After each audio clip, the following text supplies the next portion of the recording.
Maximus présente Podmax. Tu es créateur ou entrepreneur, c'est ton rendez-vous. Motivation, inspiration, interview, conseils et astuces, c'est maintenant. Aujourd'hui, Maximus, moi-même, je parle de moi à la troisième personne, rien ne va plus. Je veux te parler de comment calculer tes prix, comment faire tes prix, comment faire en sorte que tu puisses avoir des clients pour tes prestations vidéo, que ce soit du clip, du mariage ou n'importe quoi. On va voir comment aujourd'hui tu peux mieux structurer tes prix et calculer des tarifs de prestations vidéo. Je dis bien calculer tes tarifs de prestations vidéo parce qu'il ne s'agit pas de sortir des prix de ton chapeau. Et justement, on va voir qu'il faut que tu arrêtes de calculer tes prix avec ton ego parce que c'est un mauvais indicateur de la valeur.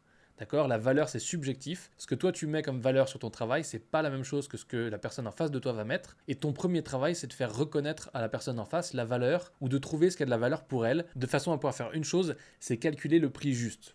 Et le prix juste, il n'est pas basé sur ton ego, il est basé sur un accord de valeur. Maintenant, on va surtout voir dans un premier temps comment ne pas calculer tes prix. Parce que comment ne pas calculer tes prix, ça va déjà beaucoup t'aider à éviter les erreurs que je vois tous les jours. Pour ça, on va prendre un schéma très simple. C'est le schéma de la petite fiole du calculateur de prix fou, le scientifique fou qui calcule ses prix avec son ego. Et donc du coup, on va voir ce que tu mets habituellement dans la fiole pour en ressortir un prix. En général, on trouve dans cette fiole le prix du marché. Donc tu as été chercher sur les groupes Facebook, ouais, le prix du marché pour une vidéo de type corporate, machin et tout, c'est quoi? Et donc du coup, tu nous sors un prix de ton chapeau comme ça avec tous les autres qui ont sorti déjà le prix de leur chapeau. Donc en général, tu as le prix du marché. Tu as aussi ton expérience parce que là, tu te dis, écoute, moi je suis un adulte, je suis grand, j'ai payé une école, j'ai payé du matériel. Oh mon Dieu, j'ai beaucoup d'expérience, donc je dois faire payer cher mon expérience. Ensuite, tu as le temps passé. Donc bien entendu, le temps que tu vas passer sur la vidéo, 1 jour, 2 jours, 3 jours, le montage, le tournage. Et donc tu mélanges comme ça, tu dis ok, j'ai mis l'expérience, le temps passé. Bien sûr, tu as la qualité de ta production, puisque toi, tu es professionnel, donc tu fais des vidéos de qualité. Et bien la qualité, ça se paye, donc on va pas se foutre de ta gueule, il faut payer la qualité. Et bien entendu, pour finir, comme tu as investi dans du matériel pour avoir l'air professionnel, tu as l'amortissement du matériel. Alors là, je caricature un petit peu, je sais que ça énerve des gens, mais au moins, hein, ça excite leur pacemaker, ça les occupe. Maintenant, soyons très clairs, je pars en couille totale. Soyons très clairs. Là, il y a des bons éléments là-dedans. C'est très très bien, il faut faire comme ça. Mais le problème, c'est que ça, c'est ce que tu fais chez toi dans ton coin, comme ça, oui, alors j'ai de l'expérience, en Gollum, tu vois. Donc c'est bien de faire ça. Tu peux pas faire que ça. C'est ça que je veux te dire. Ça, c'est très bien. Bien sûr, tu dois connaître l'amortissement de ton matériel, ne soyons pas stupides. Bien sûr, tu dois calculer ton temps, ne soyons pas stupides. Bien sûr, tu dois savoir combien va te coûter de faire cette prestation. Et genre, c'est la méthode que j'enseigne, c'est la base de n'importe... C'est comme ça. Mais, c'est pas basé là-dessus. Tu ne dois pas vendre ce que ça coûte, tu dois vendre plus que ce que ça coûte, bien évidemment. Hein. Et surtout, tu dois pas juste mettre beaucoup d'ego là-dedans. D'accord ? Il faut que tu calcules, il faut que tu comprennes. Le plus important, c'est que le petit prix que tu as calculé de ton côté, même si c'est ce qu'il te faut pour être rentable, c'est pas forcément le prix qui est juste pour la personne en face. Ça peut vouloir dire très souvent que vous n'allez pas pouvoir travailler ensemble. Ou alors qu'il va falloir trouver une manière de pouvoir travailler ensemble. Mais il faut arrêter de croire que parce que la personne en face, elle dit c'est trop cher, que d'un coup il faut aller poster sur Facebook et s'exciter comme pas possible en disant oui mais vous vous rendez pas compte, j'ai de l'expérience, blablabla, machin. Donc range ton ego dans ta poche, tu fais comme ça. Hop, tu mets dans ta poche comme une boule de neige. Ça va pas fondre, t'inquiète pas, tu pourras le récupérer. Et tu fais ton prix, tu ouvres ton cœur à la personne qui est en face de toi et tu essayes d'être honnête et de faire en sorte que ce soit juste et aligné. Que vous puissiez travailler ensemble dans les bonnes conditions et pas basé sur oui mais attends, mon expérience, tu dois payer mon expérience. Donc ça c'est la chose importante. Je voulais faire ce petit bémol parce que je les connais les zouzous. Quand je vais donner la bonne méthode dans quelques secondes, ils vont être là en mode oui mais Maximus tu ne comprends pas, tu ne sais pas, nanana. Voilà, parce qu'ils n'ont pas fait le truc qu'on a dit, c'est ranger leur ego. Donc du coup, on va passer à la suite. Et là, je veux te parler de la bonne méthode, selon moi, parce que quand je l'applique, elle fonctionne, et quand je la fais appliquer à des gens, bizarrement, ça fonctionne. Et cette bonne méthode, c'est de simplement trouver le besoin réel du client, parce que c'est ça qui va définir si oui ou non tu peux te faire payer et quelle valeur, à quel montant, donc tu trouves ce dont ils ont vraiment besoin.